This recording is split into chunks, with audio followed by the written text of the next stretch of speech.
Nós abordamos isso e hoje nós queremos concluir em defesa da fé. Judas, capítulo, só tem um capítulo, alguns versículos, diz assim: Judas, servo de Jesus Cristo, irmão de Tiago, aos que foram chamados, amados por Deus Pai e guardados por Jesus Cristo, misericórdia, paz e amor lhes sejam multiplicados. Amados, embora estivesse muito ansioso por lhes escrever acerca da salvação que compartilhamos, senti que era necessário escrever-lhes, insistindo para que batalhassem pela fé, uma vez por todas, confiada aos santos. Pois certos homens, cuja condenação já estava sentenciada há muito tempo, infiltraram-se dissimuladamente no meio de vocês. Estes são ímpios e transformam a graça de nosso Deus em libertinagem e negam Jesus Cristo, nosso único soberano e Senhor. Senhor Jesus, eu te louvo, te agradeço. Estamos aqui mais uma vez para expor a tua palavra, para colocar em prática, para vivê-la, para sentirmos, ó Pai, guiados através do teu Espírito Santo.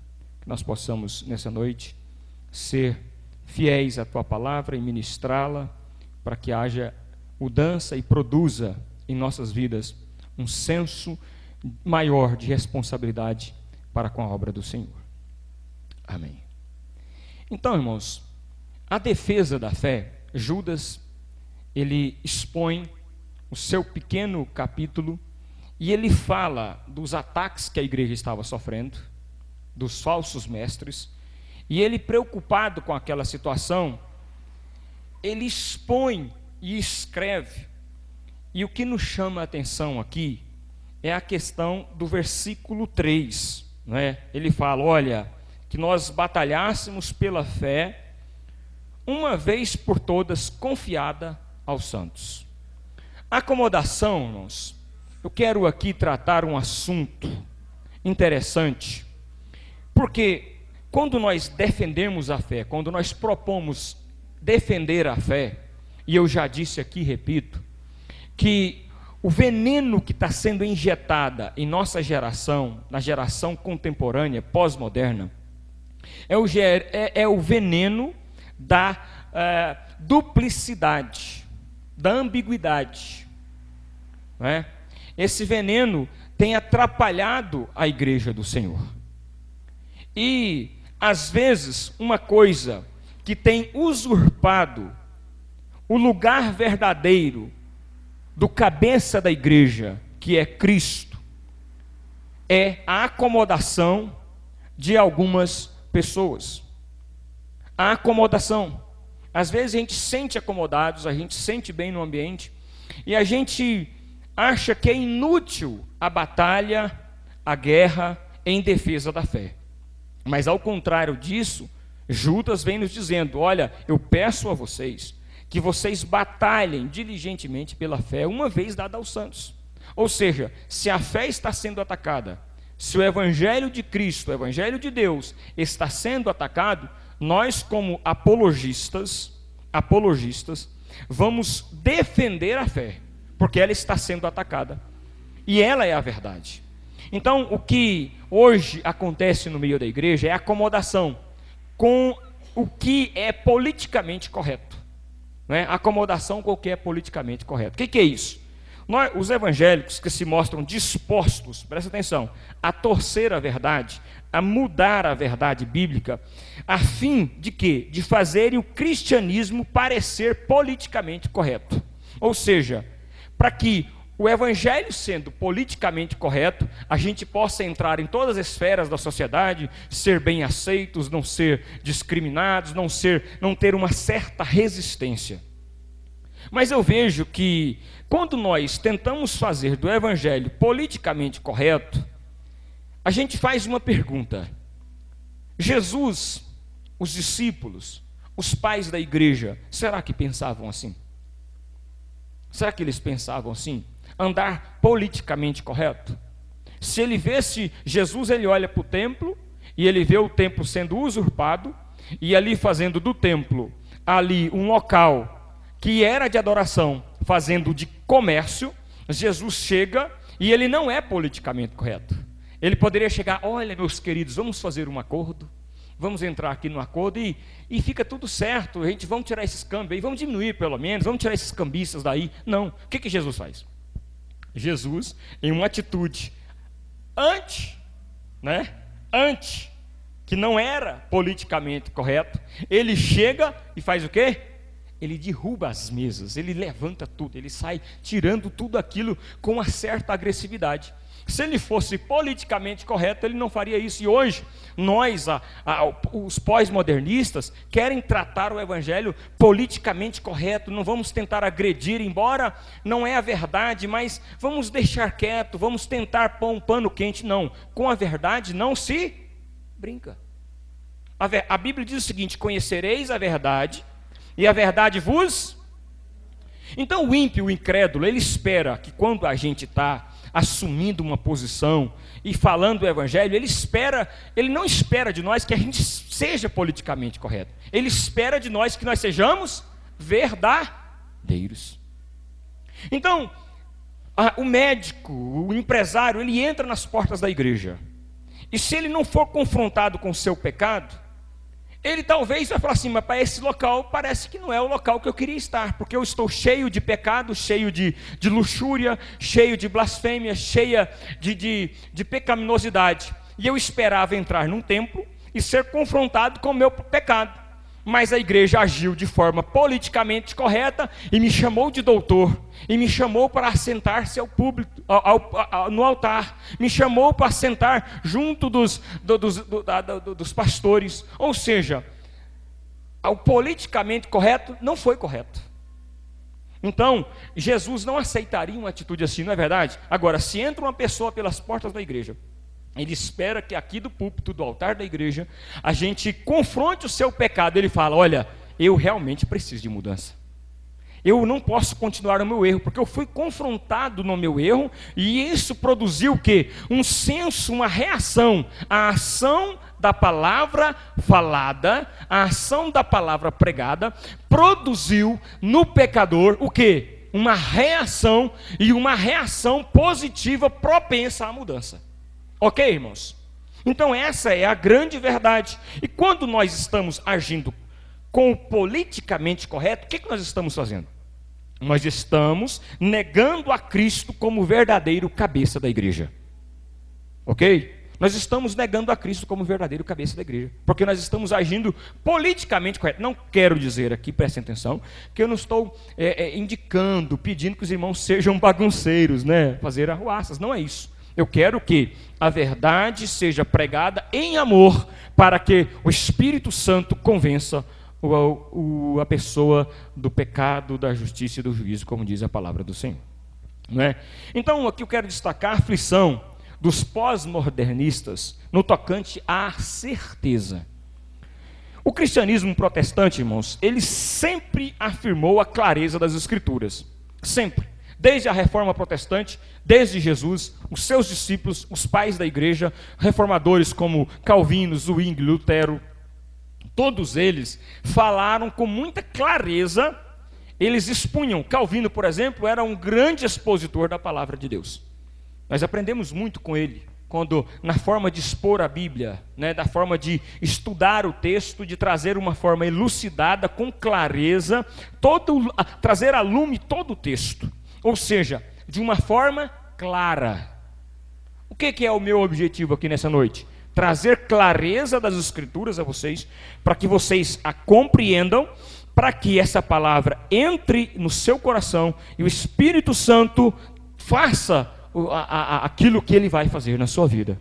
Ok, irmãos? Então, quando nós, protestantes, servos de Cristo, escravos do Senhor, manifestamos a sua vontade, falamos a sua vontade com clareza, isso vai ajudar e muito. E é isso que nós desejamos, ser claros, objetivos na palavra do Senhor. Então, essa noção pós-moderna de que tudo deve ser colocado em debate. Você já viu, hoje em dia?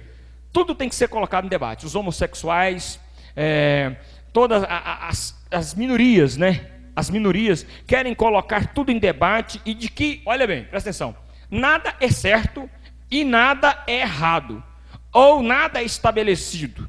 Ou seja, o que acontece? Existe verdades. A minha verdade é essa. Então, se a minha verdade é essa, a sua verdade é essa, cada um respeita a sua verdade. Essa é a ideia pós-modernistas, num contexto plural, pluralista, e essa cosmovisão que a gente tem. Então, veja bem, irmãos, eles têm a sua verdade, de cá tem a sua verdade, cada um trabalha com a sua verdade, mas o que a Bíblia diz? O que a Bíblia narra e expõe sobre a verdade? Disse Jesus: eu sou o caminho, a verdade e a... Então quem é a verdade? A verdade só pode ser Jesus. Então não existe uma verdade apartada de Deus. Toda verdade apartada de Deus não é a verdade. E uma verdade misturada com uma mentira se torna uma grande mentira. Ok, irmãos? Então Satanás, ele transforma-se em anjos de luz. E ele tenta trazer uma pseudo-verdade junto com uma heresia, junto com uma mentira. Aí ele fala: olha, você está vendo essa verdade aqui? Mas a verdade é camuflada pela mentira. E o apologista, aquele que estuda, o bereano, ele analisa a Bíblia, ele analisa a exposição e pergunta: está certo ou está errado? E ele entende que toda a verdade está em Deus. Toda a verdade está em Deus. Então, essa noção pós-modernista de que não existe uma verdade estabelecida, ela é a negação simples e evidente da clareza das Escrituras. Negação. Ele está negando claramente, como a luz do dia, de que a Escritura não está correta, de que Jesus não falou a verdade na sua plenitude. Essa é a noção pós-modernista, a negação da clareza bíblica. A Bíblia não é clara, sim ou não? A Bíblia é clara. A Bíblia expõe com clareza.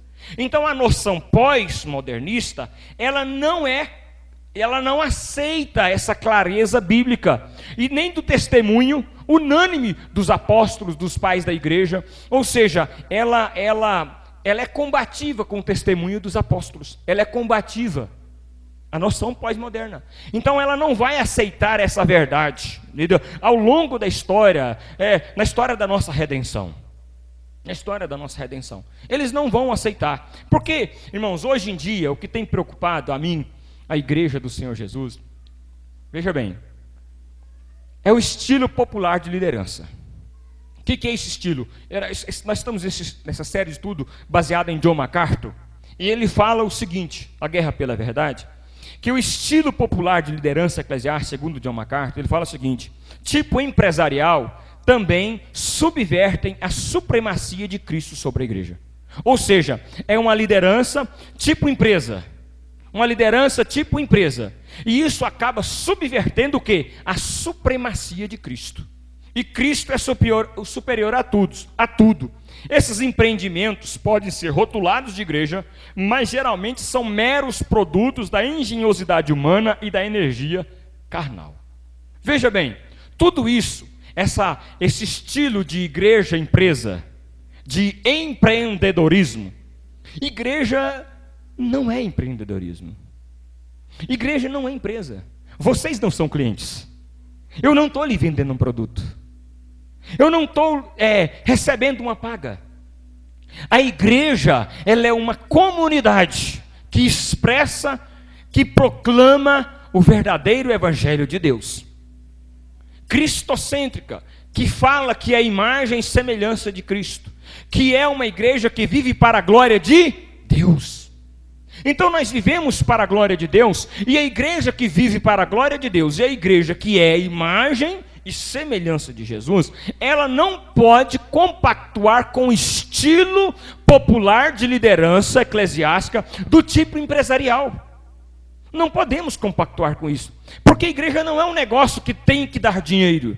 A igreja é um negócio que tem que ter almas, que tem que ter pessoas rendidas a Cristo. Igreja não é um empreendimento, igreja tem que trazer o quê? As marcas de Cristo em sua vida. Hoje nós, infelizmente, estamos tendo todas as marcas. As marcas de um bom emprego, as marcas de um bom status na sociedade, as marcas de um bom político, mas falta-nos, em grande medida, não digo em todas, a marca de Cristo. A marca do sofrimento pela causa, a marca pela falta das coisas, mas superando por amor a Cristo. É ou não é, gente? Então, que nós possamos olhar para esse modelo de igreja empresa, de empreendedorismo e dizer, não, isso não pode acontecer comigo, porque eu sou escravo de Cristo, tenho as marcas dele na minha vida. Então, precisamos ter a marca de Cristo na nossa vida, a marca da renúncia, a marca do sofrimento, a marca de ser desprezado. No mundo vamos ter aflições, não é? No mundo nós teremos aflições. Nós não podemos assumir uma posição e dizer que você não vai ter luta, que você não vai ter problema. Você vai ter problema, vai ter luta. Mas Jesus também teve. Jesus também teve. Eu ouvi um pregador aí, eu me esqueço o nome dele, ele disse o seguinte: aonde estava Deus na tragédia do avião da Chapecoense? Aquela tragédia terrível. Aí o pregador respondeu: no mesmo lugar, na tragédia de Jesus sendo morto na cruz do Calvário. Ele estava sentado no mesmo lugar. Onde estava Deus? Onde houve mortos em aviões, em navios, em massacres, em fomes, em peste. No mesmo lugar onde Deus estava quando Jesus morreu na cruz do Calvário. Jesus está no controle de tudo, Deus está no controle de tudo. Então, a marca do verdadeiro cristianismo, a marca de uma igreja que defende a fé e que tem Cristo como seu cabeça, Cristo como Senhor absoluto, Cristo como supremo. A carta dos Colossenses, ela destaca, que não é o caso nosso aqui, a supremacia e a suficiência de Cristo. Ou seja, Cristo é supremo para nós, ok, irmãos? E Cristo é suficiente para nós. Eu não preciso nenhuma outra coisa a não ser Cristo na minha vida. Ele supre as minhas necessidades. O problema hoje nosso é que nós estamos querendo não Cristo, mas as benesses de Cristo, não é? Nós estamos querendo os dons, mas não o doador. Nós estamos querendo tudo menos o grande Senhor das nossas vidas. Então que possamos aí, irmãos, analisar essa situação e mudar, que Cristo é o cabeça, Cristo é o Senhor, Cristo é quem governa as nossas vidas. E quando nós agimos com esse sentimento, presta atenção, de olhar para o modelo atual da igreja, dos pós-modernistas, e dizer que não vamos ficar acomodados aqui, porque o mundo é assim mesmo. Não, nós cristãos que temos as marcas de Cristo, que vive para a glória de Deus, ele não se acomoda, porque ele entende que precisa defender a fé, e é uma recomendação da carta de Judas, defendendo a fé uma vez dada aos santos. Ok? Então, o que significa cabeça? O que significa cabeça? Tem uns da cabeça grande aí, irmão, não é você não, fica tranquilo, tá? Tem uns cabeção aí. Ou seja, o que significa cabeça? É uma ideia muito disputada em nossos dias devido ao feminismo evangélico. Vamos entender isso aqui. Desde há muito tempo, a gente tem visto que os evangélicos feministas têm insistido em que a palavra cabeça, lá descrita em Efésios capítulo 5, versículo 23, significa, presta atenção, apenas provedor. Aquele que provê, aquele que traz o arroz, o feijão, aquele que traz a roupa, aquele que traz a escola, aquele que traz o menino para o lazer, para a diversão. Ou seja, a ideia feminista, que tem já dos pós-modernistas entrado até dentro da igreja do Senhor Jesus, note isso, dentro da igreja de Deus. E essa ideia, essa insistência que lá, Efésios 5, 23, é apenas uma fonte, um provedor. Mas veja bem, eles sugerem que o marido deve ser um protetor da esposa. É verdade. Mas isso não lhe outorga qualquer liderança sobre ela. Aí não é verdade. Veja bem, o marido deve ser protetor, amante, companheiro, ajudador, não é tudo isso. Ele precisa ser para sua esposa. Mas nós não podemos entender, e à luz do texto, que ele é apenas isso. Não, o marido é o cabeça de casa. o esposo, o homem. E o homem tem que ter essa autoridade. Senão, nós estamos também descumprindo a Bíblia, a palavra de Deus. Por quê? Se nós entender que o marido é apenas uma fonte e que a mulher é cabeça igualmente ao marido, vamos entender assim: a mulher, ela tem a mesma autoridade na casa, ela decide os mesmos rumos da casa. É claro que o marido, como ele ama, ele vai conversar, ele vai entender, ele vai estabelecer um caminho, porque a Bíblia fala que nós temos que amar também as nossas esposas, é ou não é? Veja bem, mas se nós estabelecêssemos esse patamar de igualdade dentro das nossas... Presta atenção, gente. Se nós estabelecêssemos esse patamar de igualdade dentro das nossas casas, o que aconteceria? O que aconteceria? Nós rebaixaríamos a autoridade de Cristo. O papel do marido, se ele for destituído da autoridade, a autoridade de Cristo sobre a igreja também será igualmente diminuída. Porque se... Olha bem, meus, isso é bíblico. Se nós diminuirmos a autoridade do marido, o pai, o provedor da casa, nós também diminuiremos a autoridade de Cristo sobre a igreja. E nós podemos diminuir a autoridade de Cristo sobre a igreja? Claro que não. Claro que não. Cristo é o Senhor, é o cabeça da igreja. Quem tornou Cristo cabeça da igreja? Quem tornou Cristo? O cabeça da igreja foi designado pelo próprio Pai, Deus, para ser a autoridade suprema do universo. Suprema. Nós falamos sobre o arianismo. O arianismo prega que Jesus não é eterno e que ele foi concebido da Virgem, ok, e que dali para ali ele poderia ser adorado, poderia ser venerado como se fosse um arcanjo, um semideus. Mas a palavra diz em João capítulo 1, versículo 1: e o verbo era Deus, e o verbo estava com Deus. Então Deus é Deus desde a eternidade passada. Ele é Deus igualmente ao Pai, o Filho e o Espírito Santo para todo sempre.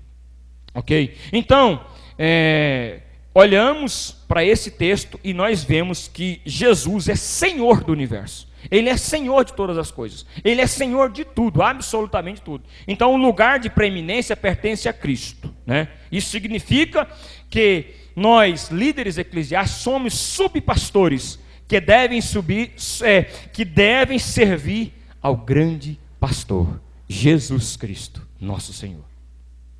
Amém, meus queridos? Porque nós olhamos para a igreja hoje e a gente vê que o discernimento, ele está tão fora de moda. Discernimento, entender, a compreensão. Por que está tão fora de moda isso? Será qual o motivo que o discernimento está tão fora de moda? Irmãos, a gente vê que a ascensão da tolerância extrema. Nós somos extremamente tolerantes. Vocês entenderam, irmãos? As coisas estão acontecendo.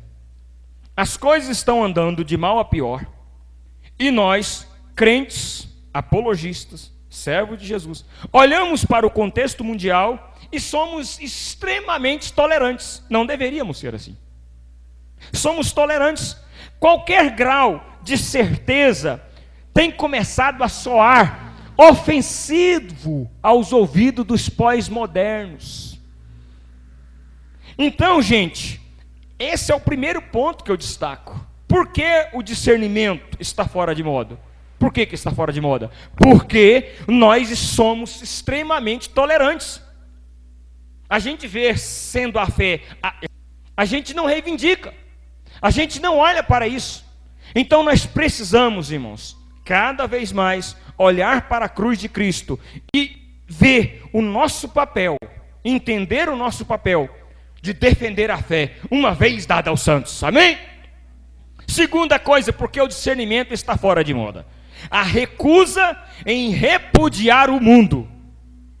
O discernimento está fora de moda, porque nós estamos recusando a repudiar o mundo. Por quê? Porque para nós o mundo está tão agradável. Parece que o mundo está tão bom. Parece que o mundo está tão amistoso. Parece que o mundo está trazendo tanta paz. Os shoppings estão tão bons. Está cada vez mais modernos, não é? As coisas estão tão maravilhosas, os carros estão tão bons, tantas tecnologias, não é? As roupas estão tão boas.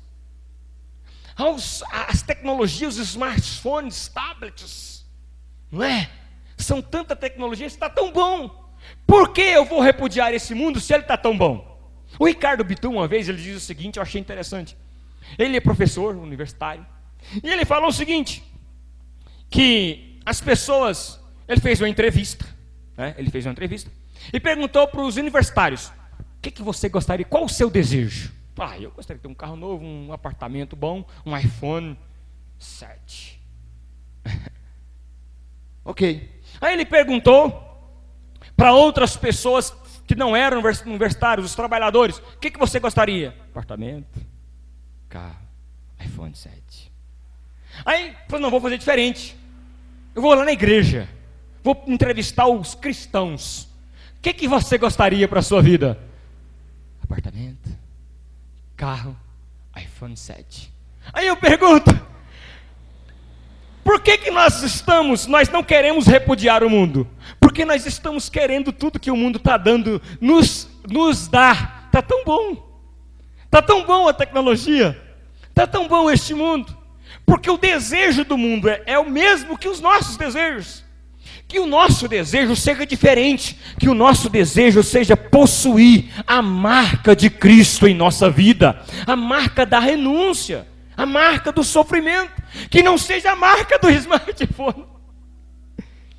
Que não seja a marca da boa roupa, do poder, da fama.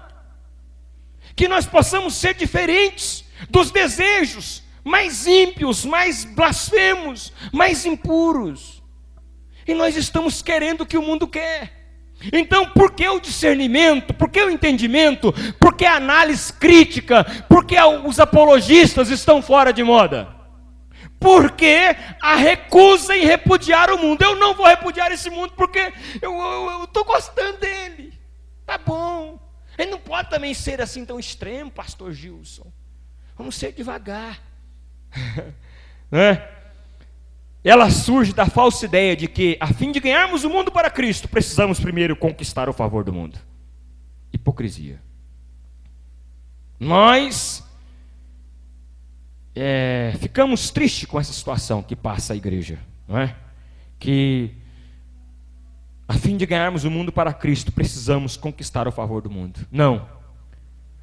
Para ganhar as pessoas para Cristo, nós precisamos falar de Cristo. Falar da regeneração.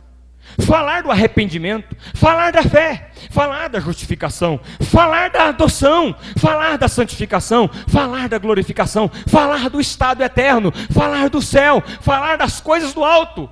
O apóstolo Paulo diz, olhando para o alto, olhando para cima. E o que a igreja, com essa recusa em repudiar o mundo, faz? Ela olha para baixo, ela olha para o lado, ela olha para a terra, ela olha para os benefícios.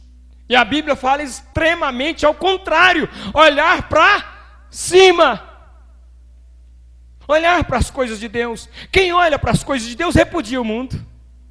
Quem olha para as coisas de Deus repudia a fama. Quem olha para as coisas de Deus não precisa pegar um microfone como esse, ficar justificando o seu erro em rede nacional, porque ele está falando de Cristo Jesus, o seu Senhor. Ok, irmãos?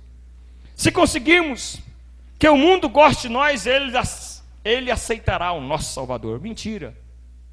Ficará pior. Ficará pior. Qualquer pregador que tente assumir uma posição em favor da verdade, fale com clareza, tornando compreensível a mensagem bíblica, provavelmente, irmãos, será convidado a voltar ao seu assento. Se ele falar com clareza, falar de marca, falar de renúncia, falar de discernimento, falar de arrependimento, falar de cruz, ele provavelmente será convidado a tomar o seu assento. Provavelmente. Mas o crente genuíno, servo de Jesus, ele não abre mão da prerrogativa de falar de Deus. Seja quem for, convidados, amigos, televisão, não é? Possamos ser esses agentes de Deus. Não vamos deixar que o discernimento fique fora de moda, que ele esteja em evidência em nossa vida. Que o discernimento faça parte da nossa vida. discernir as coisas de Deus, não é? Então, esse tipo de pregador que fala a verdade, que fala de cruz, que fala de renúncia, que fala de marcas de Cristo, que fala das coisas de Deus, ele é um embaraço para quem? Ele é um tropeço para os não cristãos. É isso. Ele é um tropeço para os não cristãos. Mas ele é um agente em defesa da fé. Ele é um bom soldado que combate a batalha e defende a fé. A Bíblia fala, batalhando, a milícia, ser militante. Militante. Um bom soldado, ele milita a batalha da fé. E ele defende a fé. Ele entende que isso é necessário. Batalhar pela fé, uma vez dada aos santos. Por quê? Senão nós estaremos usurpando o cabeça. E o cabeça é Cristo. Tem um ditado aí, mas nós somos cabeça, pastor Gilson. Não, quem disse isso que é cabeça? Você não é cabeça. Nós somos corpo. O cabeça é Cristo. Cristo é o cabeça. Na nação, no Antigo Testamento fala, eu te coloquei como cabeça, a nação Israel. Eles foram colocados como cabeça das nações. Nós somos corpo do cabeça que é Cristo Jesus, o nosso Senhor. Isso é a verdade, irmãos. Olha bem, presta atenção, nós estamos no ambiente de culto. Ok? Estamos no ambiente de culto. Se é verdade, neste ambiente de culto, não pode ser proclamada sem temor, que lugar existe para defender a verdade? Às vezes a gente fala, não, mas a gente tem que ser menos intrépido, né? Um pouco mais... Deixa eu te falar, irmãos. Aqui é o lugar de nós falarmos a verdade. Aqui é o lugar do pecador ouvir a palavra de Deus. Aqui é o lugar para nós pregarmos para os crentes. Falar do arrependimento para os crentes. Falar de cruz para os crentes. Todo dia para nós mesmos. Todo dia para nós mesmos. Então, gente, este é o lugar de falar a verdade de Deus. Este é o lugar de manifestar a boa vontade do Senhor. Ok, gente? Veja bem, um outro ponto que eu quero destacar aqui. A falta de interpretação correta das Escrituras. Os púlpitos estão cheios de pregadores que não estão dispostos a realizar o trabalho árduo e necessário para interpretar corretamente a Bíblia. Veja bem, o pregador ele precisa se esforçar em quê? Em conhecer a Deus. Como que se eu sou um ministro, um agente de Deus, e não tenho a arma certa, não tenho a interpretação, não tenho a consciência do que Deus é para mim, como que eu falarei desse Deus? Eu preciso saber de criação, de cruz, de redenção, eu preciso saber de trindade, eu preciso saber dos aspectos da salvação, das coisas basilares da palavra de Deus. Então, nós vemos que pregadores, eles não querem pagar o preço do estudo, da dedicação. Precisamos nos dedicar com estudo, com zelo, passar horas, olhando, lendo bons livros, boas literaturas, e tem muitos em nosso meio. Então, assim, eu louvo a Deus pelos grandes escritores que a gente pode... E a gente sempre está estudando, nós estamos aqui falando de Gálatas, né, no nosso estudo também, aos domingos, expositivo. A gente usa escritores, Augusto Nicodemos, Tim Keller, John MacArthur, a gente usa Hernandes Dias Lopes, Champlin, o Hendrickson. Ou seja, o bom pregador, ele precisa ter bons livros, ele precisa conhecer a palavra de Deus. Ele precisa interpretar a palavra de Deus. E como que a gente vai interpretar? Lendo primeiramente a palavra de Deus. Depois, tendo subsídio para ela, para a gente conseguir levar. Então, uma das coisas é a falta de interpretação correta das Escrituras. E aí a gente vê aí, né, irmãos? São mensagens recheadas de histórias, anedota, aqueles esboços habilidosos, tudo para disfarçar, né? Exatamente a fraqueza ou a falta de conteúdo. Falta de conteúdo. Que possamos ser alimentados pela palavra de Deus. Amém, meus irmãos? Tentar aplicar a palavra, compreendê-la, né? Compreendê-la. Aplicar a palavra, compreendê-la. Isso que nós temos que colocar nas nossas vidas. Isso que nós temos que fazer. Ler, explicar, aplicar. Ler a palavra de Deus, explicar a palavra de Deus e aplicar aos ouvintes. Que nós lemos a palavra de Deus, nós estamos dissertando, eu quero que você aplique isso ao seu coração. Coloque isso no seu dia a dia, fala assim, em que eu posso melhorar? na interpretação, no discernimento. O que eu posso melhorar? O que eu posso fazer para melhorar a minha vida? Para eu crescer na graça e no conhecimento do meu Senhor. Então, gente, a outro ponto que eu quero destacar aqui, a negligência da disciplina na igreja.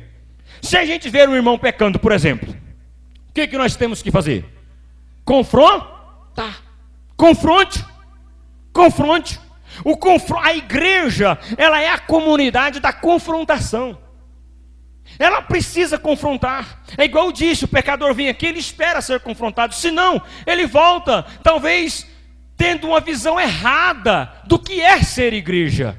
Ele esperava ser confrontado e foi passada a mão na cabeça, foi afagado. Ele precisa ser confrontado com humildade,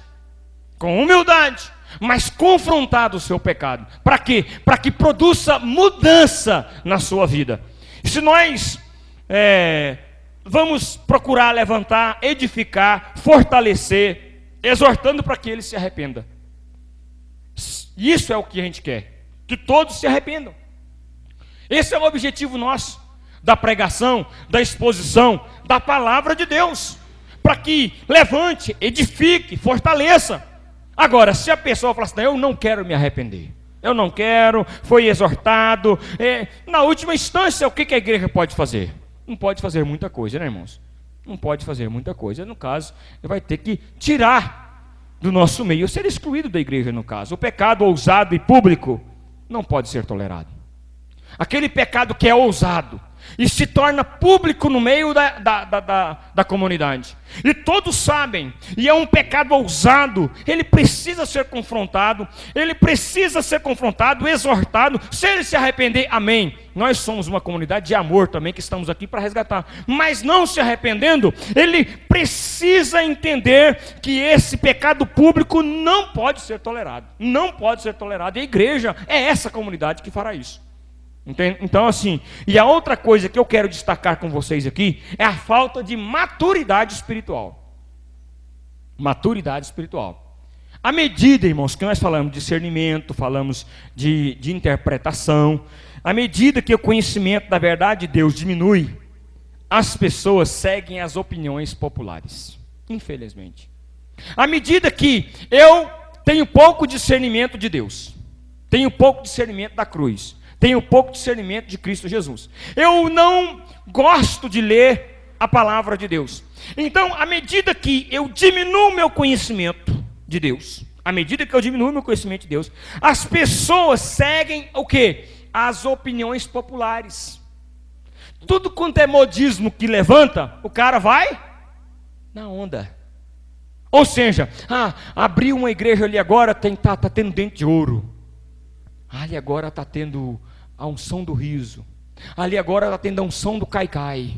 Ali agora está tendo isso. Ou seja, à medida que o seu conhecimento diminui, ele começa a enveredar pelas igrejas, por esses movimentos populares.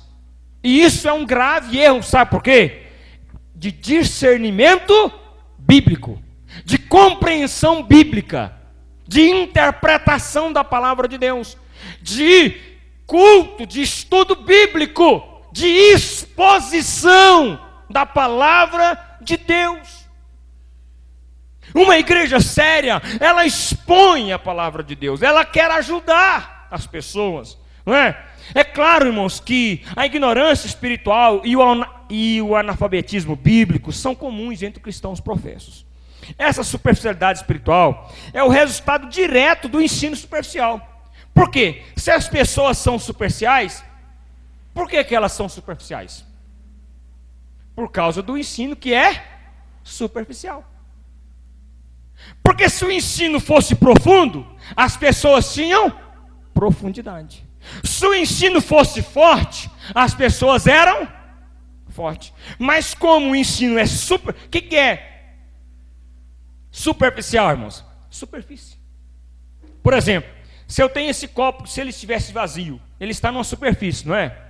Se desse um vento forte, ele cairia. Mas se ele tivesse mais profundo, tivesse um buraco, eu colocasse, ele desse um vento, ele não sairia, porque tinha profundidade. Veja bem, o crente com profundidade, o vento bate, ele não cai. O crente, na superficialidade, o vento vem e leva. A gente não pode ser igual aquela música, né? Deixa a vida me levar, vida leva eu. Não! A gente pode ser atacado por um vento. Pode. Mas tem superfície. Mas tem profundidade. Tendo profundidade, o vento passa, o vento volta e o crente permanece. Ou seja, fala de profundidade bíblica, interpretação bíblica. Isso nós precisamos de uma pregação consistente, profundidade substancial, sã doutrina, é essencial para o crescimento dos cristãos. Veja bem, por que nós falamos de regeneração, de eleição, de chamada eficaz? Por que nós falamos de justificação, eleição, adoção, santificação? Nós falamos isso com o intuito de quê? Trazer profundidade para a sua vida. Fala de substância, de alimento, de fortalecimento. A sã doutrina é essencial para o crescimento dos cristãos. Então, o nosso objetivo aqui é a sã doutrina. Para quê? Qual é o objetivo dessa exposição? O objetivo é o seu crescimento. O objetivo é para que quando aparecer um movimento popular, você não vá. Quando aparecer um movimento desses novos, de grandes repercussões, você fala, não, está tranquilo, eu tenho conhecimento, eu tenho a palavra de Deus, eu tenho profundidade, eu não estou na superfície não, eu não estou na superfície. Então, gente, as igrejas estão repletas de cristãos bebês, pessoas que estão na infância espiritual. Pois a característica que melhor define a criancinha é o quê? O egoísmo. Veja bem, é uma característica das crianças. Se você dá duas balinhas para ela, ela vai pegar uma e ela vai esconder a outra. Por quê? Porque se outra criança chegar, ela vai e esconde a balinha. Ou seja, ela é egoísta por natureza. Então, o crente bebê é assim. Ele é egoísta por natureza. E ele está na infância, ele não entendeu ainda. Mas veja bem, irmãos, a criança, quando ela grita, né? Quando ela quer uma coisa, o que ela faz? Não é? A nenenzinha está ali. Quando ela quer mamar, ela faz o quê? Ela chora, ela grita, ela esperneia, ela quer aquilo, ela não tem consciência de nada, exceto as suas próprias necessidades, os seus próprios desejos. Então o que nós estamos vendo dentro da igreja? Nós estamos querendo alimentar os nossos próprios desejos. Nós somos egocêntricos, ególatras. Nós estamos queremos alimentar o nosso desejo, a nossa paixão. Nós somos bebês espiritual. Nós vamos dar campanha para Deus me dar um carro, bebê. Nós vamos dar campanha para Deus fazer isso, bebê. Bebê espiritual, ele é egocêntrico, ele quer para ele mesmo, ele quer para si, ele é ensimesmado. Está na infância, ele é egoísta, nunca Você já viu criança agradecer por alguma coisa? Você chega lá com alguma coisa, né? Dá para ela, o que ela faz? Ela pega, ela não é, gente? Sai correndo, porque ela é egocêntrica, ela quer aquilo, é o desejo dela. Ela chora por aquilo, mas ela pega e sai correndo. Ela não sabe agradecer, ela ainda não tem essa capacidade de ajudar os outros. Ela não percebe isso, ela não percebe. A criança não percebe isso, ela não é, gente? Ela não percebe. Não há nada de errado quando isso acontece, irmãos. Agora presta atenção sobre a questão do bebê espiritual, de infância espiritual. Não há nada de errado, irmãos, preste atenção, quando isso acontece na etapa natural da infância. Uma criança aqui da igreja, quando isso acontece com ela, é natural, isso é de criança mesmo, isso é de bebê, eles são egocêntricos, ele quer para ele quer se alimentar. Mas, irmãos, nós não podemos permanecer nesse estado infantil, porque a criança cresce, e a criança aprende, e a criança vai para a escola. E a criança aprende, e ela começa a entender que ela precisa compartilhar, que tudo no mundo não é só para ela, que tudo não é só para ela. Aí ele começa a entender que ele precisa ajudar o outro, que ele tem cuidado de muita gente, né? que estão preocupadas somente consigo mesmo. Eu quero começar a encerrar aqui dizendo o seguinte, que muitos de nós desejamos que os nossos próprios problemas sejam resolvidos e o nosso conforto pessoal aumentado. Não é? Queremos que todos os nossos problemas sejam resolvidos. Em Efésios capítulo 4, versículo 14 e 15 diz o seguinte, para que não sejamos como meninos, agitados de um lado para o outro, e levados por todo o vento de doutrina, pela artimanha dos homens, pela astúcia com que induzem ao erro, mas segundo a verdade em amor, cresçamos em tudo, naquele que é a cabeça, Cristo. Cresçamos em Cristo, cabeça.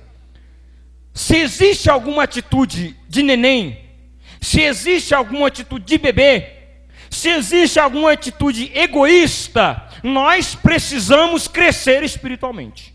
Nós precisamos avançar estágios. O crente, ele precisa avançar estágios. Hoje nós podemos estar em um estágio, amanhã avancemos em outro patamar. Essa é a verdade. Falando a verdade em amor uns para com os outros. Ok, gente? Cristo é o cabeça. Cristo é o cabeça. Vamos discernir, vamos interpretar, vamos deixar essa questão que nós temos que pegar leve, não é? No início nós falamos aqui, essa acomodação com aquilo que é politicamente correto. Nós não podemos acomodar. Falar a verdade de Deus. Falar que Cristo é o cabeça, que Ele é Senhor de tudo. Dizer que Deus